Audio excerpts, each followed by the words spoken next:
Okay, another highly requested video, so I figured I'd do this for you guys today. So this is going to be the slow smoking whole deer shoulders, whole hams, whatever kind of meat you want to smoke, but this is going to be the deer shoulders we're doing today. And just plain old, this time I'm using my kettle grill. I do have a square pan grill that I use sometimes for this, but anyway, also not my backyard. We got a main road here, so sorry about traffic and everything. But any wood grill you can smoke on, you just have to pay attention to your heat temp, your flame. So basically, just to get started here, first thing, we're going to have to get the fire started. And of course, this is probably going to end up being in 5 or 6 or maybe 7 parts, because it's going to take about 4 hours if I do it proper. So just a real quick note on the wood we're using here. Now I am using, this is red oak that I went up yesterday. We had a tree come down across the fence about 4 years ago.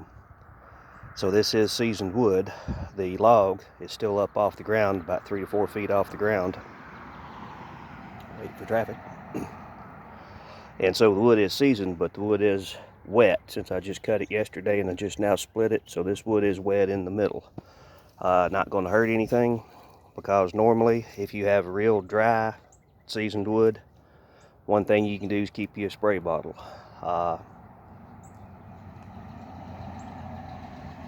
We're not going to need a spray bottle for this because this is slightly dampened already. So anyway, just to get our fire started here, the reason I was going to say is the reason I'm putting these two pieces on each side. That one's a little angular, but I usually like to keep just 2 square pieces. What's going to happen when we start building the fire on top of this, as I add more more wood, this is going to heat up, this is going to coal, and this is going to smoke. So a lot of our smoke is going to come from our bigger pieces and from our small pieces once we get them cold, because once they get a good flame to it, the wood's burning real good, we're going to smother it. That way it can slow smoke without any flame. So what we're actually doing is we're smoking it, we're not grilling it. One thing you have to keep in mind is where your top grate goes, where your meat grate goes. We have to keep the firewood level below that. So before you get your grate going, that's just one thing to be aware of. I only have one little piece of brown paper. I probably should have used 2, but I think it'll be all right. If not, I got a full tank of torch fuel. So this is just some poplar and some maple sticks we had where she'd picked up the yard. Normally I do this on my patio over there. I don't even have a table or anything to set my grate and my meat off on whenever I have to rekindle the wood or anything like that, but we're going to make do. So basically we just get her going good here.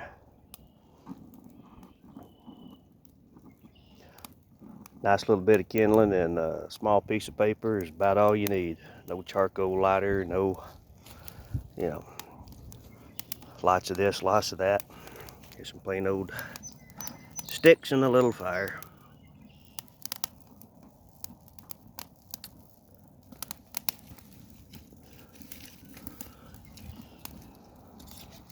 These were just some stripped pieces I had from splitting it. Of course, you can see the size of this wood. This is some of the smaller stuff I split up a little bit finer.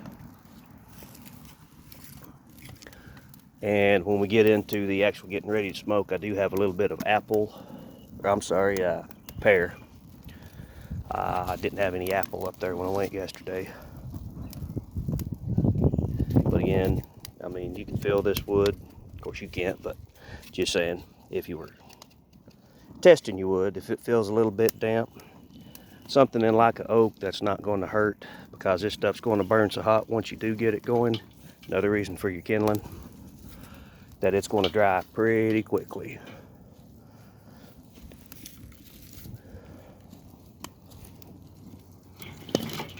And of course you fell over on me. But basically, just to get started, show the setup. As I said, that's the reason I use these two big pieces down here. I'll build my fire in between it. Everything on top's going to coal down. Once you get everything hot, and once this top stuff starts coaling, it's going to keep the bottom going. It's going to keep it smoking. And also, you want to keep your bottom vents open, even when we're going through cooking. We're going to use only the top vent,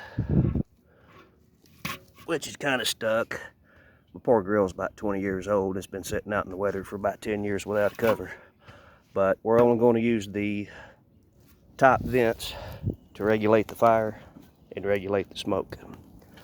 But we'll get into that when we get our meat on. And right now, I'm going to just let this sit here and coal up and put a little more on it.